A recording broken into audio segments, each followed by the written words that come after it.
Oh. Alright, we're here today with Dr. David Drake, our extension agronomist out of the San Angelo station, and he's going to visit with us a little bit about winter forage varieties, small grain forage varieties, and the differences in grazing preferences of those. Dr. Drake.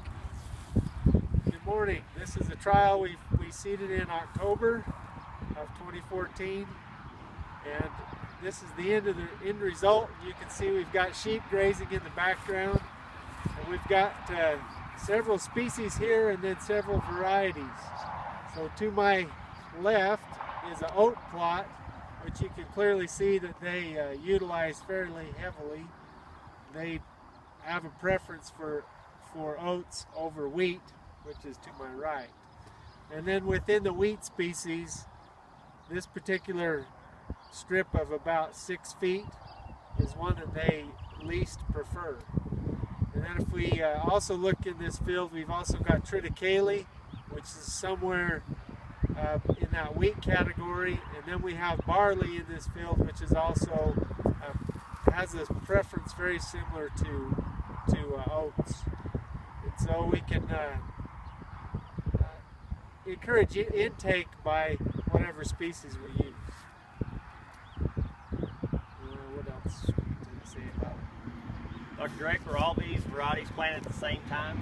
These are all planted at the same time, and we targeted a seeding rate of between 60 to 90 pounds per acre. The oats were seeded at a little higher rate, as was the barley. Did you see difference in grazing pressure throughout the year at different stages of growth?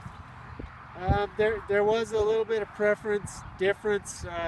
We of course seeded in October, and then we turned the first group of sheep in December, and immediately well, in December they still prefer the oats, but the wheat and the triticale is still highly palatable, and they will utilize that quite heavily.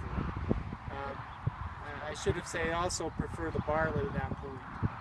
Okay. The other thing that's different earlier on is typically the barley and the oats have a larger leaf, so they're a little bit easier to utilize. Among the wheat and the triticale, they usually have a smaller leaf, but there are differences among varieties. Some varieties have a little bit larger leaf. Some varieties grow a little bit more upright, so it's easier for the animal to take a bite, not have to dig around in the soil. Great question. So, kind of to wrap this up, if a producer was looking to put in some small grains for a forage throughout the winter, would you recommend going with a single variety or a mixture of some oats and wheat, or a mixture of oats and barley and wheat? What would you recommend there?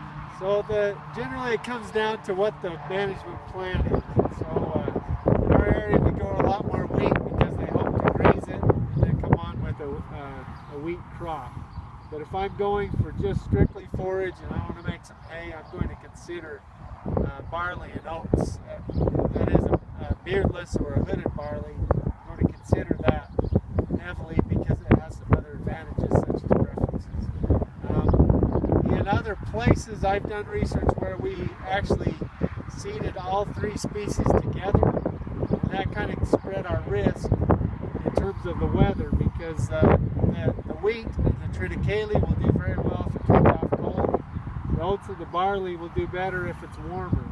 And so if you mix all 3 together, you're kind of prepared for whatever Mother Nature sends to you. And so, you know, a producer could do that by field, or he could do it all in the same field. So, great question. All right. Appreciate your time today.